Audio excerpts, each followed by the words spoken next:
Après 1945 et durant une trentaine d'années, le développement économique était basé sur des échanges de marchandises qui étaient confirmés par des flux financiers.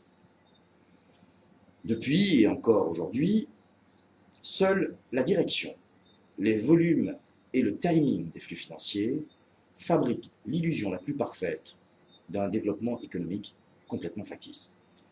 Mesdames et messieurs, bonsoir. Le groupe Fondation, que vous connaissez aujourd'hui, vous propose une petite analyse un peu humoristique de la situation économique mondiale. François Hollande était de la très vieille école et ne comprenait pas grand-chose à ce langage. Je fais référence d'ailleurs au discours qu'il a tenu en disant que son ennemi, son plus grand ennemi, était le monde de la haute finance. Emmanuel Macron, lui, en est le fils prodigue.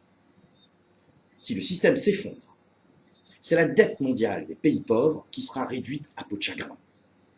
Et il doit parfaitement jouer sa partition pour absorber les coûts et maintenir surtout la dette de la France en dessous des 3% du PIB. Sinon, il se fera mettre la fessée par l'Europe. Où est le rapport, me direz-vous? Comme nous le savons tous, aujourd'hui, il ne sert plus à rien de gagner des guerres. Il suffit de financer les idiots qui veulent la faire. Et surtout détenir, puis maintenir la dette de ces pays concernés à coup d'intérêts prohibitifs. Et là, fortune garantie. Si l'on peut, en plus, par de subtils moyens, inciter la guerre plutôt que de l'attendre, en mettant, l'air de rien, un petit peu d'huile sur le feu, c'est parfait. Et Manu, tu descends? Pourquoi faire? Est-ce qu'on t'a appris à l'école, mon petit gars? Et en plus, ta maîtresse, elle est d'accord. Allez, tu descends? Bon, allez, je mets ma cravate et je descends. C'est ainsi que le petit louveteau de la finance, bras armé des plus puissants lobbies, ceux de la spéculation financière pure, fut imposé à François Hollande. Puis il fut lâché au présidentiel pour le bon peuple que nous sommes, comme notre sauveur, notre messie. En marche, citoyens! Je ne vois toujours pas le rapport, me direz-vous. Je rappelle qu'en France, l'or représente un peu plus de 70% de ses réserves de change, avec environ 2436 tonnes d'or. À titre d'exemple, l'Allemagne, elle possède 3470 tonnes. Le FMI, 2846. Les USA, 8134. Et la Chine, 1842. Et c'est là qu'il y a un point de rupture dans l'histoire de la finance et de l'économie mondiale. La Chine qui, il y a encore quelques décennies, ne possédait quasi aucune réserve d'or. Elle a donc, en 17 ans, intensifié ses achats de bons du trésor américain pour en posséder à ce jour quasi 2 trilliards. Et dans le même temps, elle a poursuivi de lourds investissements en Afrique, se substituant aux pays financiers occidentaux, c'est-à-dire France, Allemagne, Belgique, raflant au passage les accords miniers autant que ceux relatifs aux autres ressources naturelles.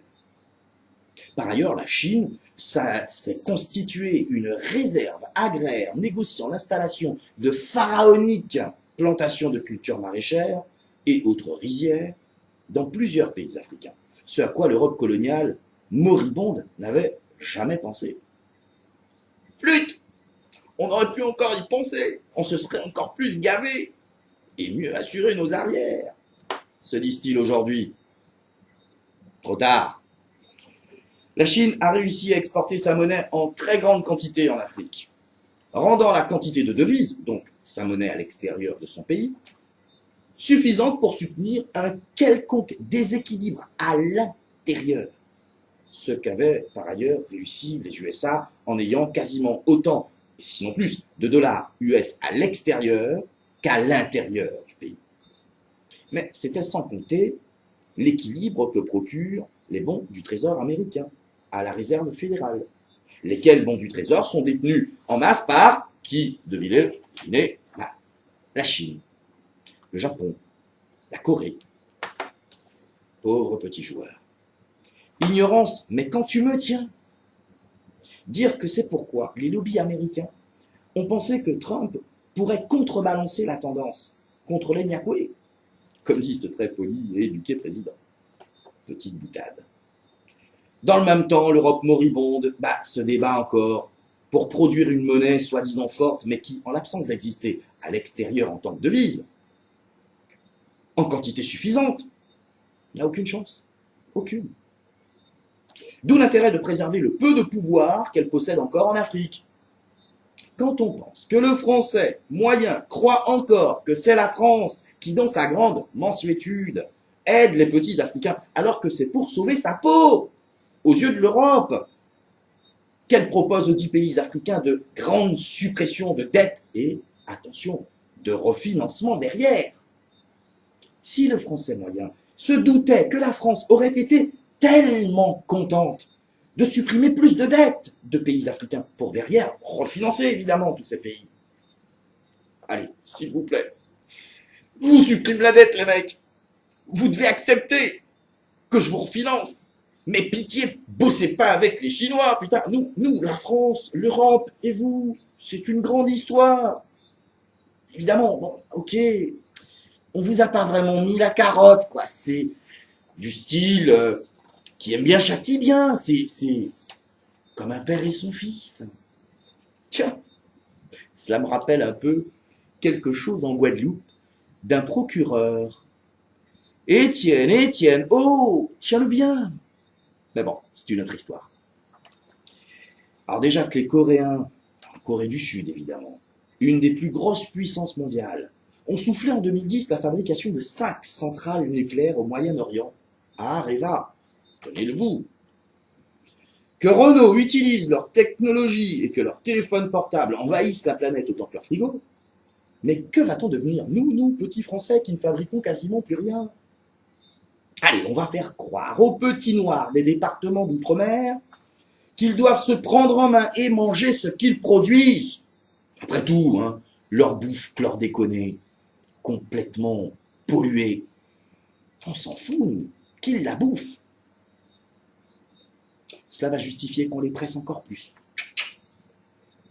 Car en fait, depuis 50 ans, on leur a dit exactement le contraire, ces petits noirs, ces petits bambous-là. On leur a dit, ne produisez plus rien, ne consommez plus rien. Nous, allez, on va tout vous donner. On va vous donner le RSA, le ceci, le cela, mais consommez. Tout ce que nous, on ne consomme plus en Europe, consommez. Mais maintenant, l'Europe, elle ne produit plus rien, quasiment. Donc on n'a plus rien à leur donner à consommer, ces petits cons. Qu'est-ce qu'on va faire d'eux? On va leur demander de consommer ce qu'ils produisent. Bon, au passage, c'est vrai qu'on leur a filé chlordécone, enfin, eau complètement polluée, absence d'investissement dans les hôpitaux, les CHU.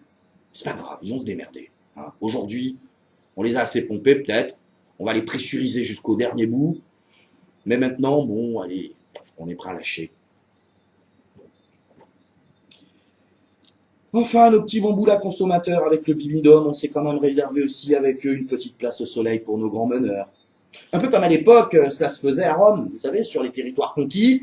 On ramenait tous les esclaves qu'on avait conquis, on les ramenait à Rome pour en faire de bons petits citoyens, et nos grands généraux, on leur réservait les places de choix sur les terres qui n'avaient plus de maître. On est obligé d'en arriver là aujourd'hui, car on ne produit quasi plus rien, peu cher. Pauvres de nous qui parlons encore, nous, population, qui parlons encore de Macron et tous ces hommes politiques qui arrivent à être élus au Conseil constitutionnel ou ailleurs. En Guadeloupe, hein, un autre Chalus, président de région. On ne sait pas à quoi il sert beaucoup, hein, ce président de région qui, quand Emmanuel Macron est de passage en Guadeloupe, on lui dit rien pour écrire après, une semaine après, pour écrire une gentille lettre. Non mais arrêtons de rigoler. Quand monsieur le président, citoyen président de la République, Emmanuel Macron, se déplace aux Antilles il y a encore peu de temps pour le grand débat national, là par contre, on vient avec des questions à la mort moelle-neu et on se fait traiter de petits minots. Allez les enfants, allons. Je rêve. Non, je rêve. Il ne fallait en fait débattre que d'un seul point. Un seul point important au lieu de parler des routes, des axes routiers, des ceci. Non, on parlait que d'un point important. Eh, mon petit gars, fils prodigue de la finance, de la pure finance, quand est-ce qu'on va arrêter cette gabegie, cette horreur, cette Ignominie. Quel article 123 du traité de Lisbonne? Quand? Dites-le moi, c'est le seul sujet qui m'intéresse. La loi Pompidou en France, ça s'appelle. Quand va-t-on arrêter cette putain de loi Pompidou? Alors je vous explique en deux mots ce que c'est la loi Pompidou. L'article 123 du traité de Lisbonne a interdit aux banques centrales d'émettre des billets. Vous savez, quand à l'époque on parlait de planche à billets, c'était ça. La planche à billets permettait d'équilibrer le marché entre récession et inflation. On en émettait quand besoin était de faire osciller les choses du marché pour l'équilibrer. Depuis 1978, a-t-on remplacé quoi par la banque centrale? Les banques privées. Oh ben tiens, comme par hasard, les banques privées.